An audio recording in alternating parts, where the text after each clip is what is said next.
Bueno, yo te voy a hacer una pregunta, no sé si un poco rara, pero me gustaría que me la contestes a ver, porque claro, en algún momento vamos a darle la palabra a ellos, ¿no? Bueno, esta pregunta es un poco larga, pero a ver, Piedad, me gustaría que me contestes para ti qué es la poesía, pero sobre todo relacionándolo, o sea, yo pues yo he leído siempre tu poesía, pero ahora la releí otra vez despacio para esta conversación.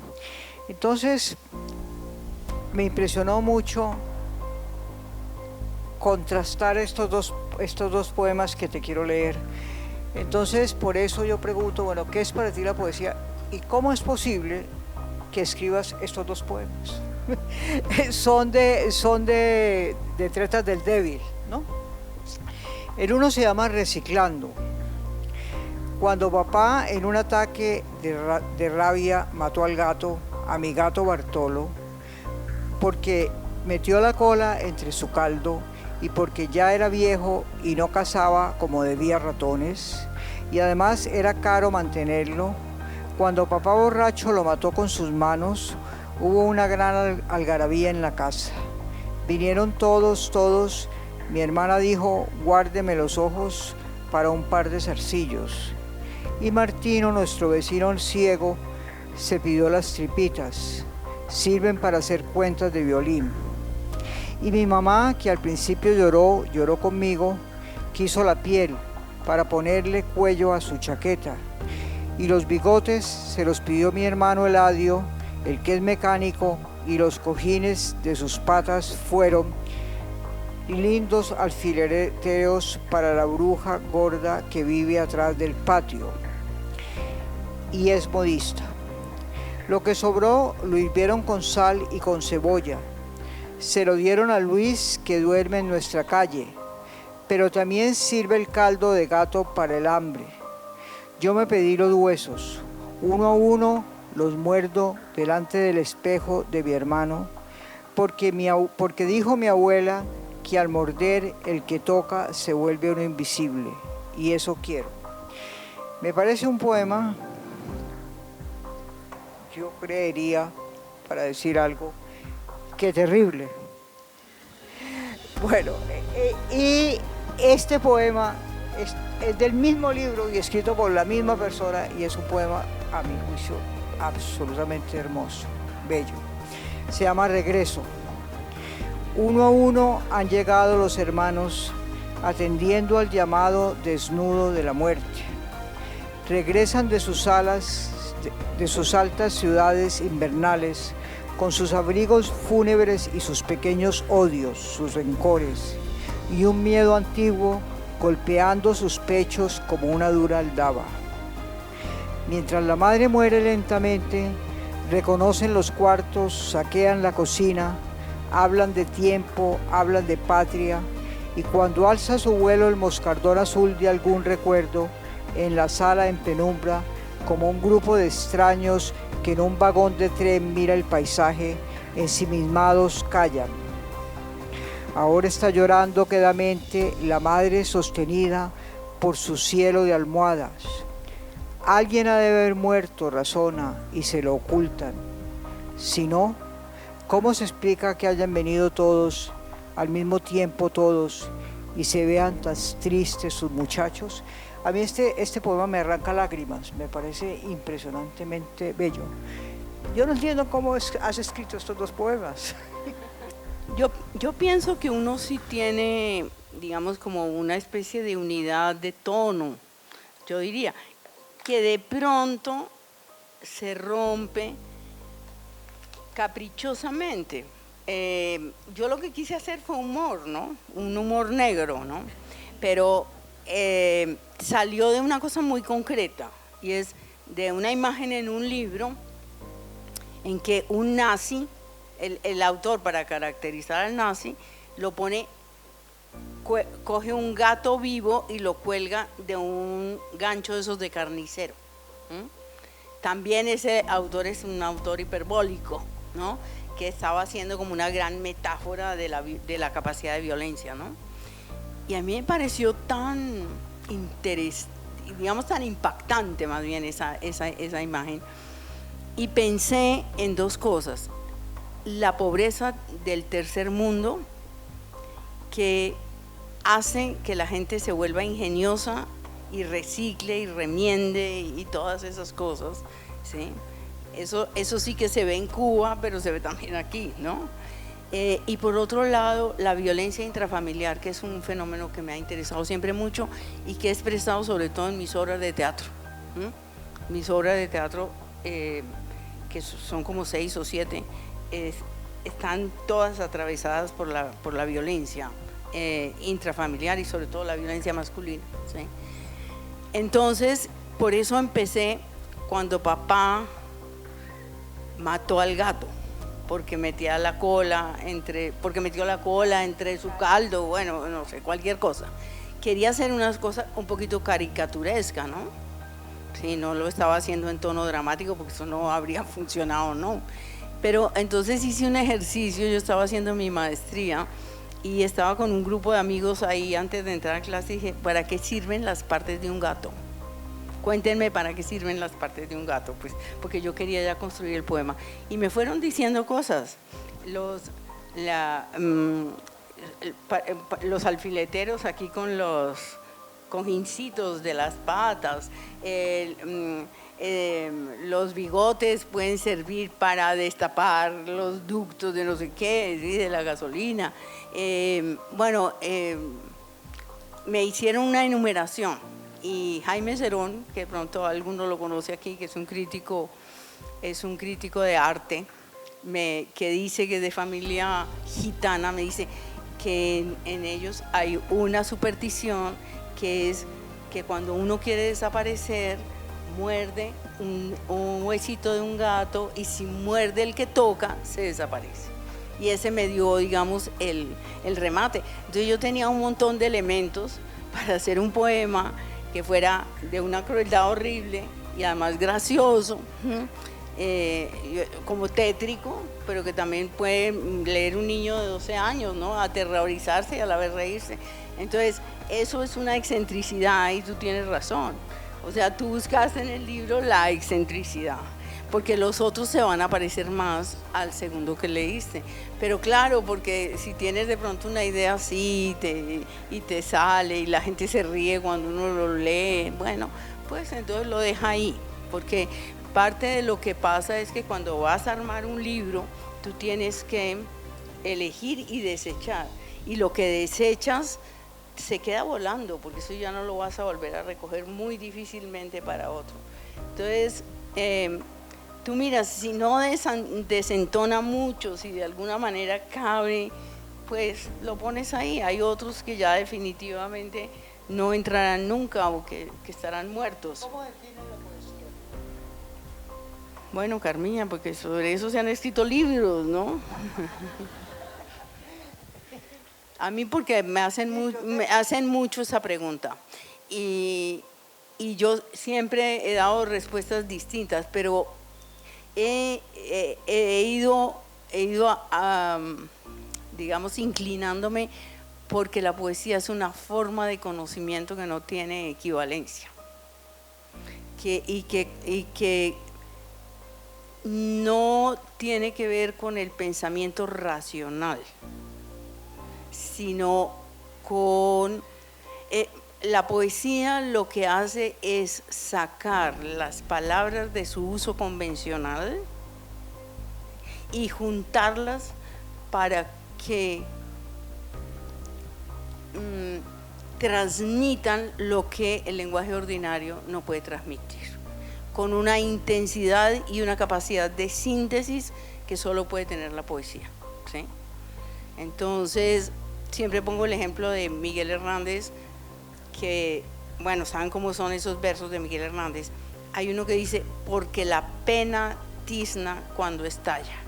Es decir, ese es el tipo de pensamiento que produce un poeta, que es imposible de desarticularlo y explicarlo, porque la pena tizna cuando estalla simplemente te habla a un lugar del cerebro que no es racional y causa una vibración emotiva. Y por eso cuando amamos a un poeta, nos aprendemos sus poemas, los regalamos a los demás, los queremos compartir, ¿cierto? Porque el poema, claro, uno puede decir, esta novela es buenísima, buenísima, léetela, pero no descubra uno ese poema extraordinario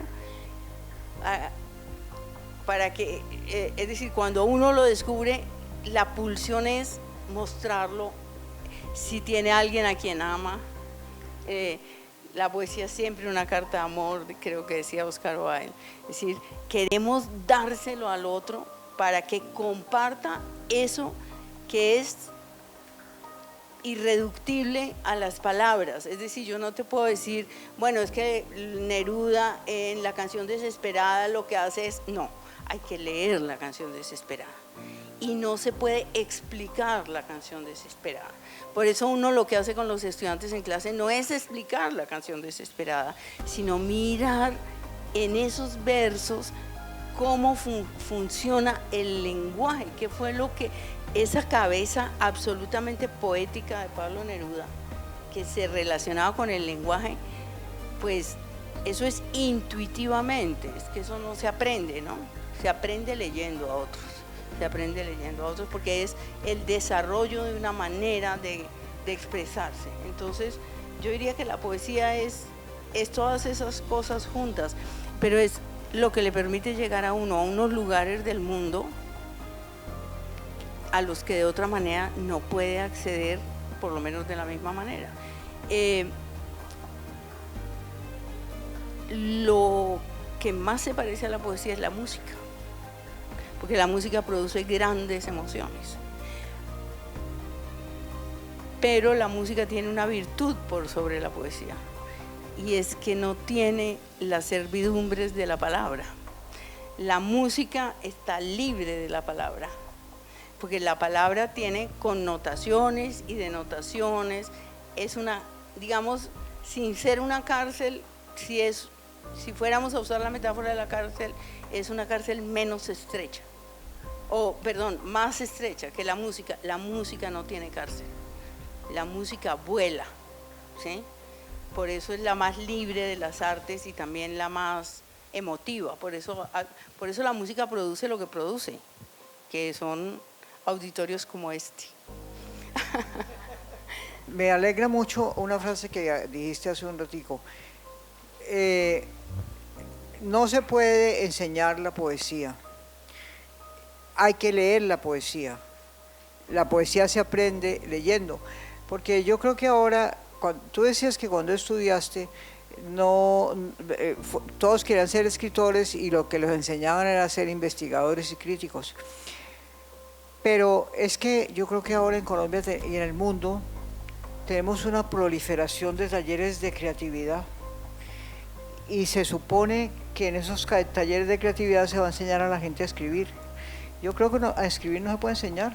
Se puede enseñar a redactar, pero escribir se aprende leyendo. ¿Qué le dirías tú a esas personas que están empezando, que ya son escritores? Por ejemplo, ¿hay que hacer talleres de escritura creativa, maestrías, o cuáles son esos caminos o cuáles son esos pedazos que hay que recoger de la vida para esa pasión, esa pulsión por la escritura, ¿no? Bueno, yo pienso que hay personas que son capaces, desde la soledad de la creación, de hacerse grandes escritores, ¿sí? Aquí tenemos ejemplos. Juan Manuel Roca nunca fue a la universidad a estudiar nada de eso, ¿sí? Es un poeta nato. Los poetas natos empiezan a escribir a los 14, a los 15 años y se hacen leyendo y no necesitan de la academia. Lo que sí pienso es que la academia acelera un montón de procesos y además lo que hace es ahondar la reflexión de los temas teóricos. Entonces ¿qué poesía se hace hoy? ¿Qué tipo de novela se está haciendo hoy? reflexionar sobre la escritura del yo, la escritura del duelo, tantos temas que hay en literatura. Entonces, la academia sí puede acelerar unos procesos y estimular unas cosas, ¿eh? Ahora, yo he tenido talleres de escritura, de escritura literaria, sí, tuve un taller de 20 años de poesía y de narrativa. Primero, ¿para qué va uno a un taller? Yo creo que en parte para paliar la soledad. Es decir, yo estoy muy solo, estoy muy desorientado. Yo quisiera que me oyeran lo que estoy escribiendo, que de alguna manera me den una respuesta. Estoy lleno de inseguridades. Cuando uno tiene 20 años está lleno de inseguridades. Entonces, si hay la voz digamos, primero la voz de los compañeros, ¿no? Pero la voz también más autorizada del maestro puede ser, digamos, como una mano amiga en ese proceso, ¿sí? Yo pienso que en ese sentido es para acoger a ese escritor que no se siente absolutamente seguro, pero también para estimular unas destrezas. Entonces uno puede decir, bueno, vamos a narrar con términos académicos en estilo indirecto libre, y se le enseña, se le traen los ejemplos. A ver, hágalo usted, o haga una narración en segunda persona, hagamos una narración, digamos, un perfil psicológico muy breve. Son cosas para estimular la imaginación, ¿no? Y para sacar de por allá un montón de ideas, ¿no? Y el solo hecho de compartirlas creo que sirve mucho. Ahora, cuando llegaban mis estudiantes a los talleres de poesía y me entregaban su primer poema, yo ya sabía quién no iba a ser poeta jamás. Y lo peor es que no se lo podía decir. Pero claro, vi casos de gente que quería ser poeta que luego se fue deslizando hacia la narrativa, porque pienso que la narrativa, si uno sí tiene algo que decir, y porque imposible que la gente no tenga algo que decir, ¿no? Se aprende más. O sea, leyendo mucha novela, las técnicas narrativas, ¿cierto? Estimulándose con eso. Pero el que no es poeta, el que no tiene esa capacidad de asociar la música innata de las palabras, ese no va a poder. Yo vi esfuerzos. Ahora, lo que se necesita es que la mente no sea de un racionalismo a ultranza, porque es que como nos taran en los colegios y nos enseñan que lo otro no vale la pena y que es racionalismo puro, yo vi mentes tan sumamente estructuradas que desestructurarlas para llegar a la poesía era verdaderamente imposible, ¿sí? Ellos mismos renunciaban porque decían, no, de verdad, no puedo, porque la poesía no es sujeto, verbo, predicado, ¿no? En cambio, la novela sí puede llegar a ser sujeto, verbo y predicado, pero ojo, con un aliento por allá que sale de otro lado. Entonces, por eso pienso. Ahora, lo que yo diría, que tú me decías, ¿qué les dices a ellos? Yo les digo dos cosas: lean y lean y lean y sean curiosos, ¿no? Y saquen no los mismos autores que la prensa dice todos los días que son los exitosos, sino arriésguense a cosas distintas y los unos recomiendan a los otros y así es como se hace, ¿sí? Y lo segundo, arriésguense. Porque es que la poesía siempre, la escritura es siempre incertidumbre y riesgo. Entonces, nunca, ni siquiera a la edad que tengo yo, uno deja de tener miedo, jamás. Porque uno siempre está ensayando, porque la literatura no responde a ningún patrón. Por eso no se puede enseñar. No es que una novela debe empezar ahí, o hay 4 fórmulas, in media res, por el principio, por el final, no. Te pueden decir todas esas cosas y por eso van a los talleres así y toman notas, ¿sí? Sí. Pero vaya, hágalo. ¿Quién lo hace? El que tiene la libertad allá adentro para innovar, para, ¿cierto? o si está imitando, que imite muy bien al principio y luego se vaya despegando de la imitación. Bueno, todas esas cosas que necesitan una fuerza vital muy grande y una especie de exploración también de su yo. ¿Qué es lo que me interesa? No qué es lo que toca escribir ahora, que es como escriben algunos, ¿cierto? Es que ahora todos tenemos que escribir como hacen los artistas plásticos, que es lo que de alguna manera está estropeando el arte contemporáneo, es que todos tenemos que hacer una denuncia y el mundo interior dónde está, ¿cierto? Y tantas otras facetas de la realidad.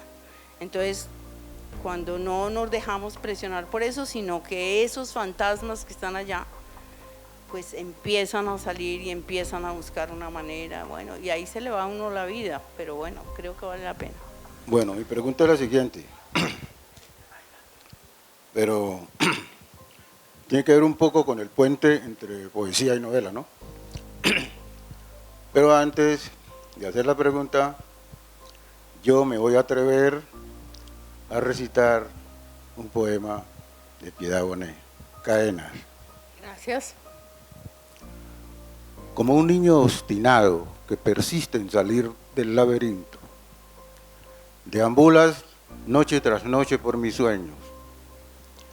Con el alma encogida yo te sigo, sabiendo que más tarde o más temprano tú encontrarás la puerta y yo el olvido. Gracias. Bueno, la pregunta es simple. ¿Qué hay de laberinto en su obra novelística? ¿Qué es el laberinto? ¿Qué hay de laberinto en su obra novelística?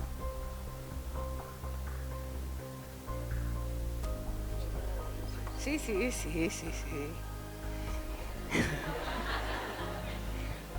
Pues es que estoy pensando, porque claro, el laberinto es todo un tema en literatura. Borges es el rey de los laberintos, ¿sí? Yo creo que si hay algún laberinto en mi literatura serían los laberintos del alma, es decir, esos caminos que son siempre inciertos y por los cuales transitamos con incertidumbre, pero eso sería, digamos, una metáfora, porque el tema del laberinto propiamente dicho no es algo. El laberinto tiene mucho que ver con el mundo mental, los laberintos de Escher, ¿no? Hay toda una tradición en la imagen, ¿no?, de la cuestión laberíntica, ¿sí? Y bueno, desde el Minotauro y la literatura griega. Pero yo no me relaciono con ese tipo de mundo mental, sino con otro, digamos, más que tiene que ver con la cotidianidad. ¿Sí? Eso contestaría. Muchas gracias. ¿Tú piensas que la poesía se va a sentir afectada por esto? O sea, que la inteligencia artificial va a influir en la poesía. Bueno, está muy buena esa pregunta. Creo que yo alguna vez escribí sobre eso un poco. Porque claro, dicen que con inteligencia artificial se pueden, es decir, ya de hecho han hecho poemas, ¿no?, la inteligencia artificial. La inteligencia artificial lo que no podrá nunca hacer es llegar a ese nivel de, digamos, de oscuridad con sentido que tiene la poesía hecha por los seres humanos. Es decir, te puedes juntar las palabras de manera hermosa ¿sí?, y hacer como unas pequeñas obras que tengan unidad, pero es esa cosa que solo podemos producir los humanos, es mi hipótesis, pero a lo mejor la inteligencia artificial llega también hasta allá, que vamos a saber, pero esa cosa oscura que es lo que hace producir la poesía y ese agujero negro que hay en la mitad de todo poema verdaderamente importante, que es que lo leemos y ahí mismo queremos volver a leerlo, porque nos impactó y lo que queremos es ver ¿cómo fue que hizo el poeta esa cosa, no? Y llegamos como, bueno, eso lo expresó Heidegger bien, ¿no? Que era, bueno, con toda su teoría de como del ser del ente, lo que emerge y que cuando creemos que ya lo hemos aprendido, desaparece, se nos escapa. Eso es lo que tiene el buen poema. Y yo no sé si la inteligencia artificial pueda llegar a hacer eso, pero bueno, estamos sin saber tantas cosas de lo que puede llegar a traer la inteligencia artificial, ¿sí? Tengo dos preguntas concretas. La primera es, al inicio, pues, digamos, de la sesión decías que, digamos, en los 20, 25, 26 años, tenías una vida cargada, digamos, de tragedia, de caos, y por eso, digamos, que tenías más valentía acerca de escribir poesía, porque la poesía se profundiza por este caos, ¿no? Entonces dices que después de un tiempo trascendiste de la poesía pues ya a la novela. Entonces siento haciendo conjeturas, por así decirlo, que hoy, digamos, una Piedad es más calmada y no tan trágica o tan caótica. Entonces, por eso pregunto que, o sea, por eso también hace parte de haber transitado de la poesía a la novela, por eso es una pregunta, ¿no? Bueno, primero tampoco hay que exagerar, ni tragedia ni caos. Simplemente desacomodo. Simplemente desacomodo. O sea, porque no soy Bukowski, ¿sí? A ver, te digo, es posible que tú tengas razón, que la poesía nace más fácilmente del desacuerdo. Pero yo no diría que yo me he acomodado, sino que los temas de mi desacomodamiento, digamos, mis inquietudes se han encauzado por el lado de la novela. Pero yo creo que siempre el escritor está en discordancia con el mundo, siempre, porque es la incomodidad lo que lo lleva a escribir. Entonces, el escritor que se acomoda, pues se vuelve un escritor del establecimiento y una persona complaciente. Yo espero que eso no me haya pasado, ni que me vaya a pasar.